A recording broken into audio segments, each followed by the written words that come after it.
કોંગ્રેસના નેતા મનીષ દોશીએ પત્રકાર પરિષદ યોજી સરકાર પર આકરા પ્રહારો કરતા જણાવ્યું કે મોદીની સરકારે ખેડૂતોને વાયદો કર્યો હતો કે 2022 અને 2023ની અંદર ખેડૂતોની આવક બમણી થશે, પરંતુ અત્યારે ખેડૂતોની આવકમાં ડીઝલ, બિયારણના અને સાધનોના ભાવ સતત વધતા ખેડૂતોની આવક બમણી નહીં પણ ખેડૂતોના ખર્ચ બમણા થયા છે।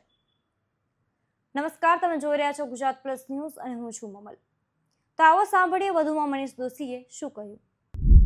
આપણે જોઈએ તો ગુજરાતમાં એકદમ આપણે કહીએ છીએ વિકસિત ગુજરાત, વાઇબ્રન્ટ ગુજરાત, અને એ ગુજરાતની અંદર ખેડૂત ખેતી સતત બરબાદ થાય તેવી રીતે ભારતીય જનતા પાર્ટીની ખેડૂત વિરોધી નીતિના કારણે આપણે જોવા મળે છે।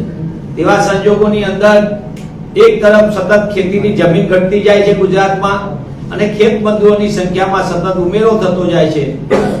આજે ગુજરાતના ખેડૂતો પર 99,000 કરોડનું દેવું છે, એટલે કે ગુજરાતનો ખેડૂત આર્થિક પાયમાલીની અંદર કગાર ઉપર ઊભો છે।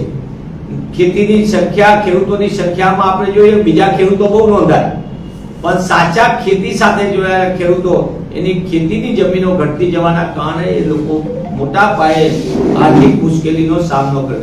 એક તરફ કેન્દ્રની સરકારે, મોદી સરકારે વાયદો કર્યો હતો કે 2022ની અંદર ખેડૂતની આવક બમણી કરવામાં આવશે, પણ હકીકત જોતા આપણે તપાસતા ખેડૂતોની આવક બમણી થવાનું તો એક બાજુ રહ્યું, પણ ખેડૂત માટેની જે ખેતીનો ખર્ચ છે એ ફર્ટિલાઇઝર હોય, જંતુનાશક દવાની વાત હોય, ખેત બિયારણની વાત હોય, અન્ય ખર્ચા હોય, એ બમણા થઈ ગયા અને ખેડૂતની આવક, ખેતીના જે ઉપજ છે એની આવક અડધી થઈ ગઈ છે અને ખેડૂત બરબાદી તરફ જઈ રહ્યો છે, આર્થિક પાયમાલીના દેવાના બોજ નીચે ઢંકાઈ ગયો છે। ત્યારે કોંગ્રેસ પક્ષ તરીકે અમે માંગ કરીએ છીએ કે ખેડૂત અને ખેત મજૂરોને બચાવવા માટે સરકાર છેલ્લા 5 વર્ષના એનસીઆરબીના એમને જ નોંધાયેલા ડેટા આધારિત સંસ્થાગત રીતે આખી વ્યવસ્થા ઊભી કરે, ખેતીના ખર્ચ ઘટાડવા માટેના ગંભીર પગલાં ભરવામાં આવે, ખેડૂતોને દેવા માફી કરવામાં આવે, કારણ કે અબજો રૂપિયાના દેવા જો ઉદ્યોગપતિઓના માફ થતા હોય તો જગતના તાત એવા ખેડૂતને આર્થિક પાયમાલીમાંથી બહાર લાવવા માટે કેમ દેવા માફ થતા નથી।